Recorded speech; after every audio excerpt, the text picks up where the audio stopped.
안녕하세요. 루터대학교 디아코니아 교양대학 이지성 교수입니다. 철학을 전공하고 대학에서 학생들과 서양 철학, 윤리학 등 인문학 강의를 주로 담당하고 있습니다. 제가 최근에 발표한 논문 하나를 중심으로 해서 오늘 그 이야기를 나눠보고자 합니다. 코로나19 이후에 먹거리에 대한 단상, 그 생명의 밥상으로서의 음식윤리 모색이라는 그 연구였습니다. 두 가지 장면을 소개해드리면서 시작해보고자 합니다. 우선 첫 번째 장면입니다.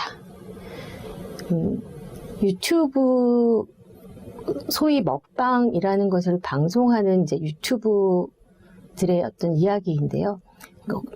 기사에 올라와 있던 기사를 중심으로 해서 제가 설명드리겠습니다. 안녕하세요. 오늘 먹을 음식은 불닭볶음면 10개입니다. 타이머를 재면서 먹겠습니다. 바로 먹겠습니다. 타이머가 제깍제깍 돌아갑니다. 유튜브 영상 속에 주인공은 불닭볶음면, 컵라면을 한 개씩 먹어 치우기 시작합니다. 컵라면을 한 개 먹는데 시간이 얼마나 걸릴 것 같으세요? 예.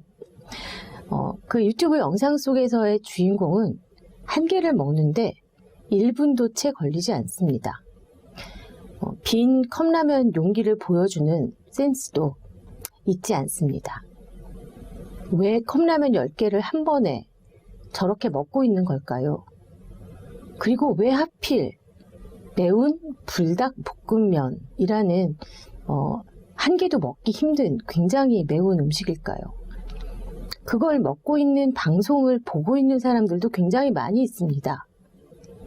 그런데 이상하게 그 댓글이 900여 개가 달리는데 악플보다는 격려와 응원이 넘칩니다. 이 영상은 소위 인기 먹방 유튜버 A씨가 지난해 1월 10일 올린 콘텐츠입니다. 도대체 A 운영자는 왜 매운 컵라면 10개를 먹은 것일까요? 네, 여러분은 혹시 그 이유를 아시나요? 이 영상을 소개한 기자는 A 운영자가 컵라면 10개를 먹는데 11분 58초가 걸렸다고 친절하게 설명을 해줍니다. 물론 이 기사 말미에 이러한 현상을 비판한 평론가들의 이야기도 이어지고는 있습니다. 하지만 우리는 주변에서 이러한 유튜버 영상들 보는 거 너무나 흔하게 그리고 자주 볼 수 있습니다. 두 번째 장면을 소개해 드리겠습니다. 음식에 관한 그 천국과 지옥의 비유를 설명한 그러한 이야기인데요. 이것도 SNS를 통해서 자주 만날 수 있는 그러한 이야기이기도 합니다. 천국과 지옥의 숟가락은 아주 길어서 밥을 떠먹기가 힘든데 지옥에서는 그 긴 숟가락을 들고 자기 입에다가 음식을 떠넣으려고 한다고 합니다. 잘 들어가지 않겠죠. 그런데 천국에서는 그 음식을 자기 입에다 넣으려고 하는 게 아니라 내 앞에 혹은 내 옆에 있는 사람에게 떠먹여 준다고 합니다. 똑같은 음식이 천국에도 있고 지옥에도 있는데 어떻게 먹는지에 따라서 그 음식을 먹을 수도 있고 아무리 노력해도 먹지 못할 수도 있다라는 이제 그러한 이야기를 들려주는 장면이었던 것 같습니다. 코로나19 이후의 밥상, 먹거리에 대한 고민은 이러한 이야기들을 만나면서 시작되었습니다. 속도와 범위에는 차이가 좀 있겠지만 사실 코로나19는 분명히 인간들의 삶에 어떤 전환점으로 작용을 할 것이고 작용되어야 한다고 생각합니다. 전 세계가 동시에 중지 버튼을 눌렀습니다. 그랬더니 봄날 푸른 하늘이 보이기 시작했습니다. 지구촌 곳곳에서 별들이 보이기 시작했다고 합니다. 인도 뭄바이의 큰 하천에는요, 수십 년 만에 15만 마리의 빨간 홍학이 다시 날아들었다는 이야기가 뉴스에 가득했습니다. 코로나19 바이러스가 산림 파괴를 그 이유 때문에 서식지를 잃은 동물들로 인해서 생겨났고, 환경 오염으로 인해서 기후 변화, 그리고 공장식 사육이 가져온 그런 결과라는 그 지적은 굳이 전문가들의 분석이 아니라도 전 세계가 공감할 수 있는 상식이 되었습니다. 왜 코로나 바이러스가 결국 이렇게 지구를 힘들게 만들었는지에 대한 그 원인은 지난 1년 동안 많은 학자들 뿐만 아니라 우리들이 일상 속에서 고민하고 알게 된 그러한 원인들이었죠. 이제는 그 원인을 알게 되었다면, 그리고 더 큰 이러한 재앙들이 우리 인류 앞에 가득하게 기다리고 있다면, 이제는 뭔가 우리가 다시 한번 다른 생각을 해봐야 되지 않을까라는 그런 어떤 시점의 시작이라고도 볼 수 있습니다. 700년 전이죠. 흑사병의 팬데믹이 르네상스를 견인했던 순간이 있었습니다. 그래서 코로나19는 어쩌면 포스트 휴먼 시대를 앞당길 수도 있다라고들 진단합니다. 그런데 이 시점에서 전 지구인이 2년 가까이 공유한 이러한 일상은 어쩌면 원인에 대한 자각과 더불어서 일상을 전환하는 그런 계기로 작용을 해야 하지 않을까라고 생각합니다. 오늘 이 나눔이 단지 밥상, 먹거리에 대한 태도가 어쩌면 그 일상의 전환의 어떤 작은 시작이 되기를 바라는 제 연구는 그런 고민의 단상이었습니다. 사실 역사상 역병이나 천재지변 등의 그런 재난은 그 공동체의 잠재적인 역량과 약점이 여실하게 드러나는 계기였습니다. 코로나가 시작된 지난해 초 기억해 봅니다. 언론은 각자 도생을 위해서 마스크를 사재기하고 감염자들을 향해서 혐오의 감정을 드러내는 사람들의 모습을 담은 그런 기사들을 쏟아냈던 것 같았습니다. 감염 환자의 동선 파악은 정보 공유의 차원을 넘어서 마녀 사냥처럼 이어지기도 했습니다. 1년을 지나 생각해 보니 저희가 그때 미처 생각하지 못하고 불안 안에서 보여졌던 그러한 혐오의 단상들, 또 굉장히 많은 영향을 끼쳤다고 생각을 합니다. 국내에서는 중국인을 향한 혐오가, 유럽 및 서양에서는 동양인을 향한 혐오가 두려움이라는 이유 때문에 서로의 시간과 공간을 묶어버렸습니다. 이후 대구 경북 지역의 그런 폭발적 감염은 결국 방역에 협조하지 않고 문제를 야기한 종교단체에 대한 분노와 집단 공황을 겪게 만들었습니다. 모두들 기억하시고 가물하지만 체험했던 그런 이야기들입니다. 그런데 그러한 엄청난 대혼란 속에서 또 생경하지만 우리에게 낯선 풍경들도 등장합니다. 어떤 의료인들은 대구로 달려갔습니다. 그리고 기초생활수급자 노인이 100만 원이 든 봉투를 기부하기도 하고, 어떤 할머니는 손바느질로 마스크 20개를 만들어서 본인보다 더 활동이 많고 밖에 생활을 해야 되는 사람들한테 나누어 주라고 기부하러 오시기도 하셨습니다. 고양시에 사는 청소년 남매가 저금통을 들고 나타나기도 했고, 지역에서는 대구 확진자들의 모자라는 병상을 위해서 또 본인들의 지역에 병상을 내어준 그런 도시들도 있었습니다. 암담하고 굉장히 암울했던 지난 1년입니다. 그런데 이 코로나19 재난 상황이 아니라면 상상할 수도 없었던 그런 선한 뉴스들이 또 머릿속에 겹쳐서 떠오릅니다. 그 시간을 돌아보면서 이러한 재난 상황에서 이러한 이야기들이 어떻게 가능한 것일까, 그것들에 대해서 고민한 한 작가의 책을 읽게 되었습니다. 예, 레베카 솔릿이라는 미국의 그 탐사 보도 기자이고요. 이 탐사 보도 기자이면서 어떤 사회 운동가이기도 한 레베카 솔릿이라는 사람이 쓴 이 폐허를 응시하라라는 책입니다. 레베카 솔릿은 이 책에서 재난이란 우리 모두가 목적과 의미를 추구할 뿐 아니라 연대를 갈망하는 사회적 동물임을 입증하게 한다라고 말합니다.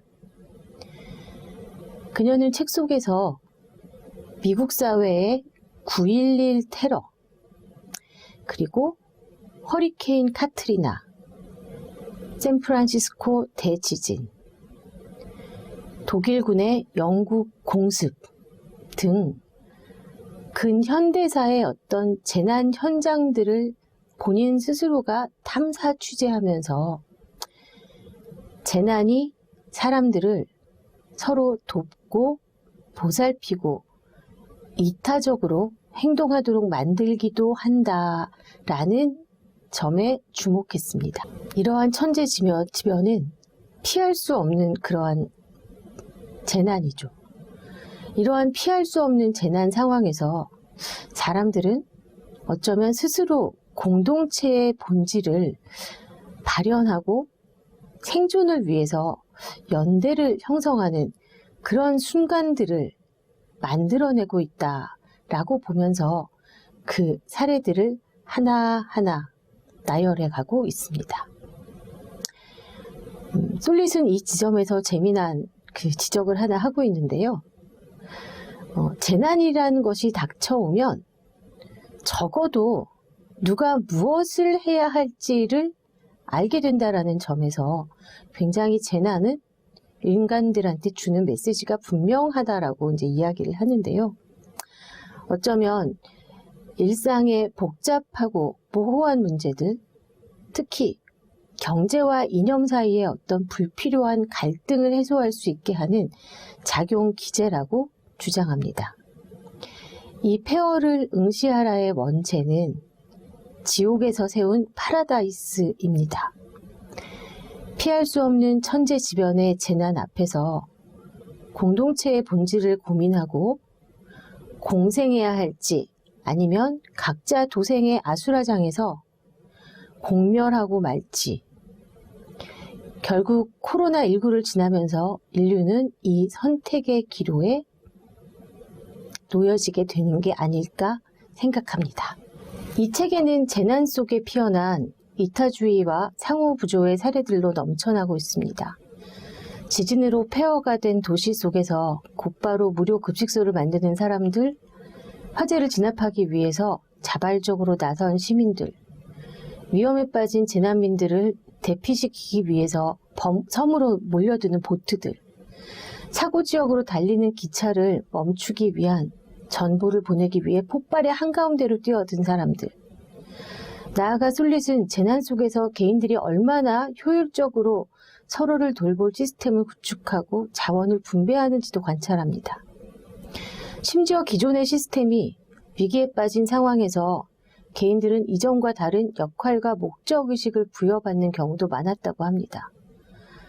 물론 그 반대의 경우도 등장합니다. 코로나19 초기에 국내에서 보여진 상황과 매우 유사하게 겹쳐 보입니다. 솔릿은 이 책에서 자연재해와 관련된 사례를 분석하고 있지만 그 지적은 지금 인류가 겪고 있는 코로나19 바이러스로 인한 재난 상황과도 굉장히 일맥상통한 맥락을 가지고 있다고 보여집니다. 그렇다면 이러한 사회적 재난을 극복하기 위한 방안은 무엇이 있을까요? 레베카 솔릿은 어둠 속의 희망, 절망의 시대의 변화를 꿈꾸는 법이라는 월터 브루거만의 어떤 이야기를 인용합니다. 그는 기억 상실이 절망을 빚어내듯이 기억은 희망을 빚어낸다라는 말을 했습니다. 이제 이 암울했던 시기를 지나면서 기억을 통해서 빚어낼 희망의 끈 하나를 잡아보고자 합니다. 경제와 산업, 외교 등 거대 담론들이 저마다 진단과 대안을 제시하고 있습니다. 그런데 저는 우리 일상 속에서 희망의 근거를 찾는 작업을 시도해 보고자 합니다. 개개인의 경험으로 체득된 이러한 일상의 경험이 이 특별한 시기를 건너면서 결국은 희망에 다가갈 수 있는 계기가 될 수 있다고 저는 믿기 때문입니다. 그런데 일상의 변화가 우리 사회를 바꿀 수 있는 계기가 될 수 있다면 그것은 스타일이 아니라 라이프 자체에 대한 고민이어야 된다고 생각합니다. 작은 시작으로 우리 일상에서 가장 중요한 부분으로 자리하고 있는 밥상, 먹거리에 대한 현상을 진단하고 그 변화의 가능성을 제안드려 보고자 합니다. 인간은 끊임없이 먹거리에 관해서 고민합니다. 과거 자연 속에서 먹을 수 있는 것과 먹을 수 없는 것을 고민하던 인간은 이제 슈퍼마켓 앞에서 진열된 수많은 먹을거리 앞에서 고민합니다. 먹거리는 먹는 행위에 대한 생물학적 본능을 넘어서 이제는 도덕적 판단을 요구하는 그런 시대가 되었다고 생각합니다. 드리고 싶은 이야기는 길지만 간단하게 요약을 한다면 우리에게 필요한 자세는 먹을거리의 이야기에 귀를 기울이는 의지라고 말씀드릴 수 있을 것 같습니다. 이 주장은 윤리학자인 피터 싱어와 메이슨이 내가 이 음식을 먹을 때와 먹지 않을 때 어떤 차이가 있을까? 그리고 내가 선택하는 먹을거리가 타인들에게는 과연 어떤 영향을 미칠까를 고려하라는 지적과 맥락을 같이 합니다.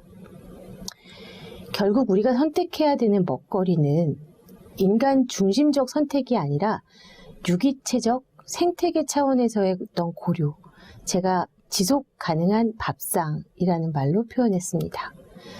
인간의 지속 가능성이 결국 밥상의 지속 가능성과 함께 논의될 수밖에 없기 때문입니다. 그런데 그런 밥상을 어떻게 제시할 수 있을까? 윤리적인 먹거리는 어떤 과정을 통해서 인류에게 제시될 수 있을까? 유태인들의 코셔 인증 제도처럼 끊임없이 규제하고 검증하고 확인하는 절차는 언제 어디까지 가능할 수 있을까? 그 대답은 쉽지 않겠지만 지금 우리의 밥상 위에 올라와 있는 먹거리들이 보여줄 미래의 불행을 자명하게 분명히 예견하면서 과연 우리는 어떻게 지속 가능한 삶을 살아야 하는가의 문제는 고민해 보아야 한다고 생각합니다.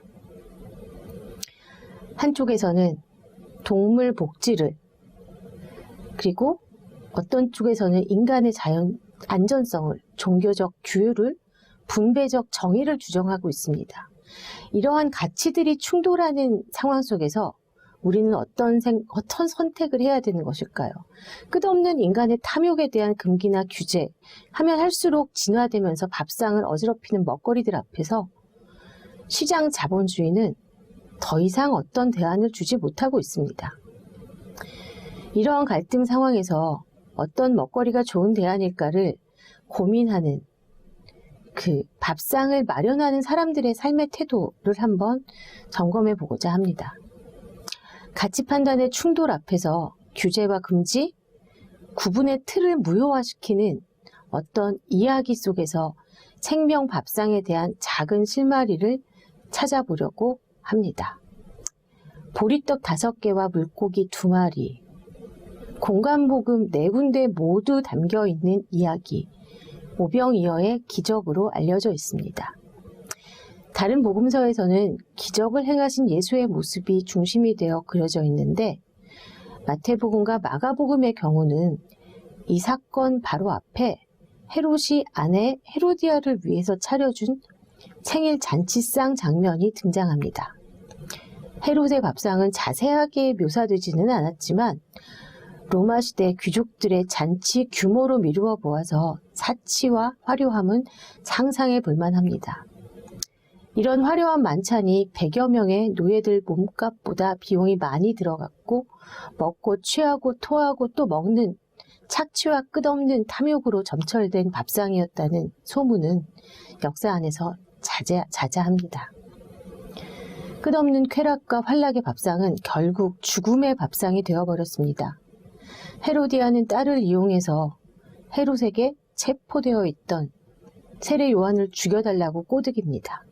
그날 세례 요한의 목이 그 밥상 위에 올라오게 됩니다. 왕은 자신의 잘못을 지적하고 비판한 세례 요한의 목을 베고 그 피와 살로 잔치를 벌이는 동안 굶주린 백성들은 광야에서 예수를 만나 음식을 나눕니다. 그 이야기가 오병이어의 기적입니다. 예수는 그 밥상을 돈으로 마련하지 않으셨습니다. 예수님은 사는 것이 아니라 사는 것, 바위가 아니라 나누는 것으로 밥상을 마련하셨습니다. 그 밥상으로 5,000명을 먹이셨습니다. 노예 100명의 몸값보다 화려하고 풍성한 죽음의 잔치상과 보리떡 5개와 물고기 2마리로 차려진 생명의 밥상을 나란히 그려봅니다. 지금 우리 눈앞에 있는 밥상은 어떤 모습일까요? 예수님께서 차려주신 생명의 밥상에는 바리새인들이 그토록 경계한 규제와 경계도 없고 음식을 담는 그릇도 마땅하지 않았고 재료에 사람 손이 닿지 않도록 접촉을 경계하지도 않았습니다. 헤롯의 잔치상처럼 화려하지도 풍성하지도 않았습니다. 모여있는 5,000명의 사람들 중에는 이방인도 있었고 여성도 있었고 병든 사람도 있었지만 누구도 나눔을 망설이지 않았습니다. 어쩌면 예수님은 오늘 저희에게 오병이어의 기적을 통해서 비울수록 채워지는, 나눌수록 채워지는 삶의 방식을 이미 말씀해 주지 않으셨나 생각해 봅니다. 코로나19로 인한 이 어려운 시간을 지내면서 이 시간 속에서 함께 생명의 풍성한 밥상을 나눌 수 있기를 기도합니다. 그 길이 그리고 그 이야기가 이미 우리가 알고 있고 그리고 해결해 나갈 수 있는 유일한 방법임을 오늘 제가 여러분들과 함께 나눠보고 싶었습니다. 감사합니다.